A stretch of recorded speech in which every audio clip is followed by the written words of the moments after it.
Bismillahirrahmanirrahim. Assalamualaikum warahmatullahi wabarakatuh.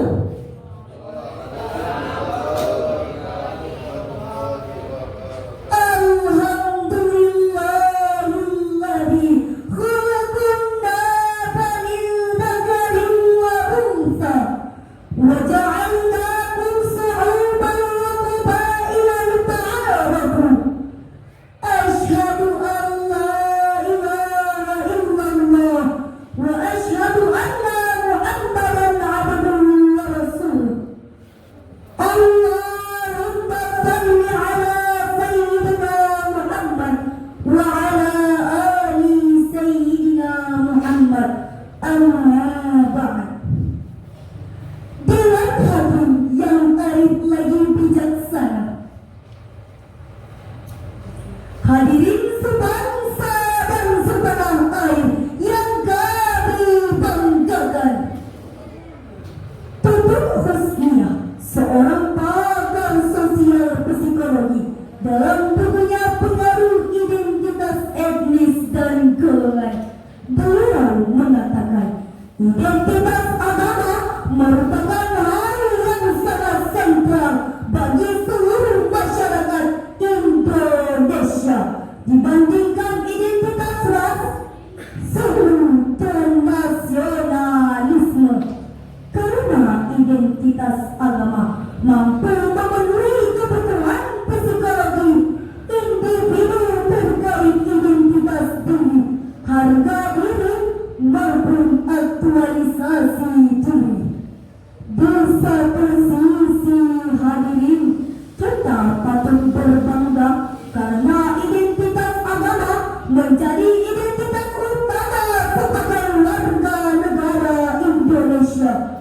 Sedangkan di sisi lain, identitas agama juga dapat memecah belah persatuan, terbukti oleh intoleransi antar umat beragama sampai pelanggaran tempat umat beribadah.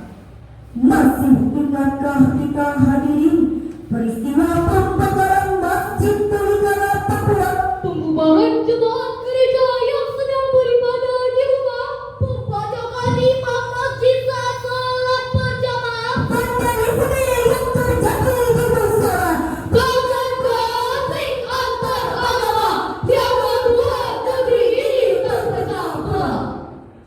inikah yang dinamakan negara toleran, negara yang mengutamakan keberagaman tapi nyatanya mencoreng persatuan. Oleh karena itu, hadirin, pada kesempatan kali ini izinkan kami menyampaikan syarahan yang berjudul Menampilkan Islam rahmatan lil alamin. dengan landasan firman Allah dalam Al-Quran Surah Al-Anbiya ayat 106 sampai 107 berikut ini.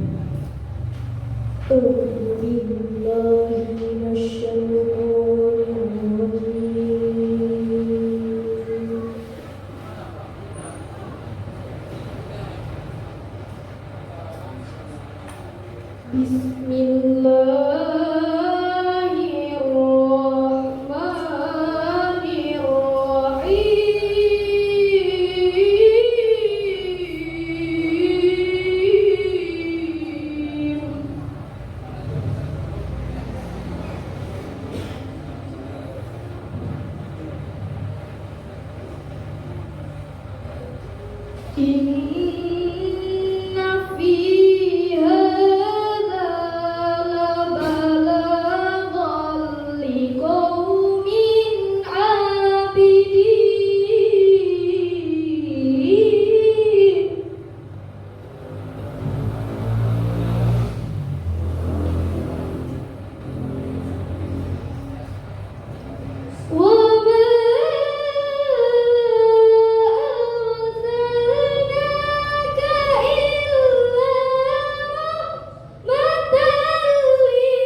halaman 338 menjelaskan bahwa Nabi Muhammad diturunkan oleh Allah bukan semata-mata untuk membinasakan orang yang tidak beriman, melainkan untuk menjalin rahmat bagi seluruh umat.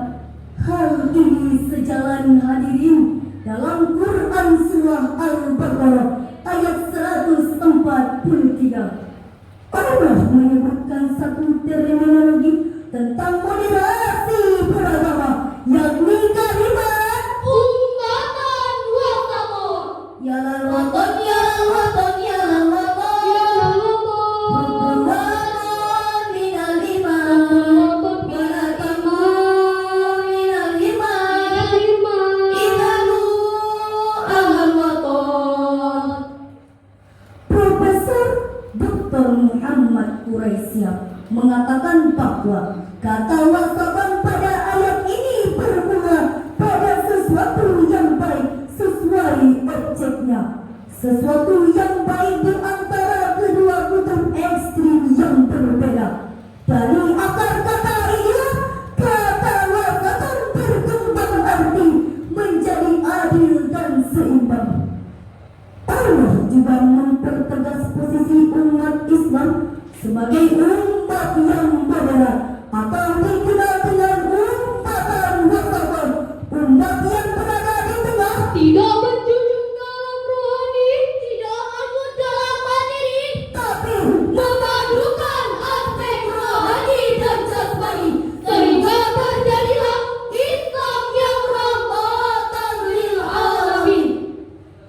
namun sayang hadirin, fenomena yang terus muncul sepanjang peradaban dan terus berulang adalah keadilan pemimpin dan aliran radikal yang sering menjurus pada tindakan aksi saling balas, Saling tobok, saling tanjak, bahkan saling batuk. akhirnya malah terjadi pertikaian, Perseteruan dan musuhan. peperangan yang terjadi antara kelompok yang satu dengan kelompok yang lain. Agama yang satu dengan agama yang lain, suku yang satu dengan suku yang lain. Hingga sampai terjadi pertumpahan darah hingga berakhir pada Pembunuhan satu sama lain.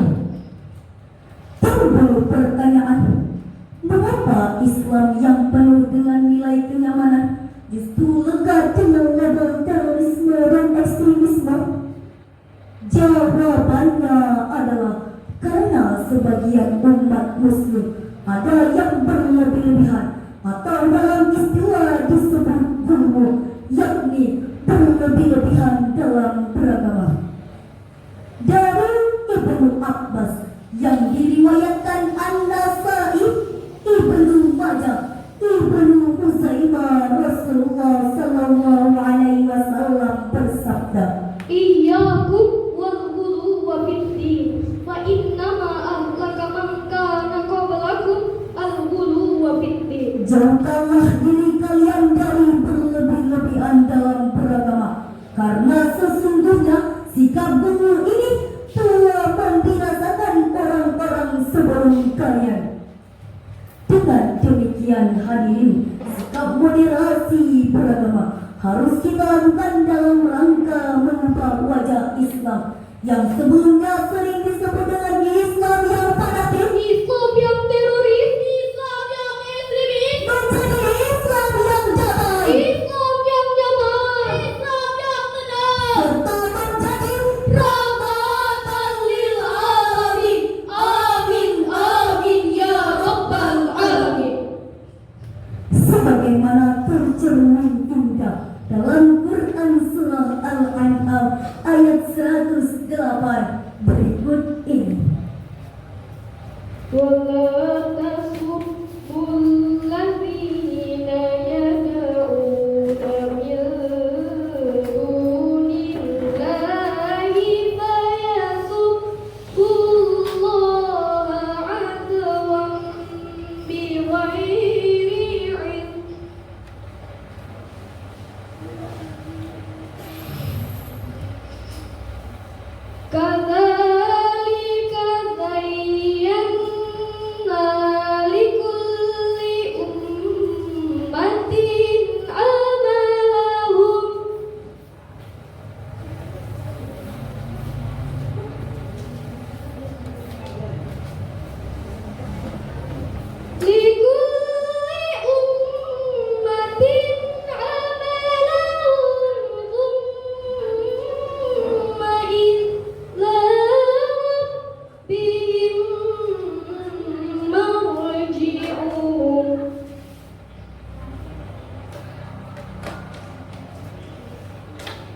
فينبئهم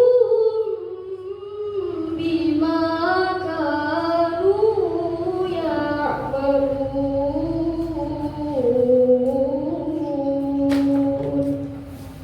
صدق الله العظيم. Dan janganlah kamu memaki sesembahan yang mereka sembah selain Allah, karena mereka nanti akan memaki Allah dengan melampaui batas tanpa dasar pengetahuan. Demikianlah kami jadikan setiap umat menganggap baik pekerjaan mereka. Kemudian kepada Tuhan tempat kembali mereka. Lalu Dia akan memberitahukan apa yang telah mereka kerjakan. Maha benar Allah yang Maha Agung dengan segala firman-Nya. Dewan hadirin yang mulia, hadirin yang berbahagia, Imam Ali As-Sobri dalam kitab Safwatun Tafsir jilid 1 halaman 410 mengatakan bahwa la tasubbu alihatal musyrikina wa asnamahum. Janganlah kalian menghina berhala orang-orang kafir. Dan Allah memerintahkan kita untuk jangan menghina berhala orang-orang kafir, karena di balik hinaan dan cacian kita akan timbul kerusakan, yakni mereka menghina Allah tanpa dasar ilmu pengetahuan. Profesor Dr. Muhammad Quraisy mengatakan bahwa ada 3 cara agar dapat menjadikan Islam yang rahmatan lil alamin. Yang pertama, adanya pengetahuan dalam diri kita. Yang kedua, kemampuan dalam mengendalikan emosi dan nafsu belaka. Dan yang ketiga, memiliki kehati-hatian dalam beragama. Jadi hadirin, cara beragama kita yang harus mendapat sentuhan moderasi, bukan ajaran agama yang dimoderasi, sehingga Islam menjadi Islam yang rahmatan lil alamin. Sejarah juga membuktikan hadirin, Islam bukanlah ajaran yang sadis, bengis, apalagi teroris, melainkan Islam adalah ajaran yang harmonis, rahmatan lil alamin. Jika akhir-akhir ini masih ditemukan tindakan terorisme, radikalisme yang katanya dilakukan oleh orang Islam, sekali lagi kami katakan, ini bukan ajaran Islam, melainkan ini hanya merusak keindahan Islam. Islam mempersilakan umat Kristiani untuk sampai pada tingkatan Islam masih. Islam mempersilakan umat Hindu untuk mengajarkan ajaran Veda Tareti Agastya. Islam juga mempersilakan umat Buddha untuk sampai pada ajaran Dharma Siddhartha Gautama. Dan Islam pun mempersilahkan umat Konghucu untuk sampai pada tingkatan Lisu, Sensu, dan Sensunya. Bagimu agamamu dan bagimu agamaku. Dengan demikian hadirin, syarahan ini dapat kami ambil kesimpulan bahwa keberagaman merupakan sunnatullah yang Allah tetapkan kepada kita. Jadi yang harus kita lakukan adalah saling menghargai, saling menghormati, bahkan saling mencintai untuk sampai pada semboyan kita, Bhinneka Tunggal Ika. Berbeda-beda tetapi tetap satu. Walau kita satu Nurul. Satu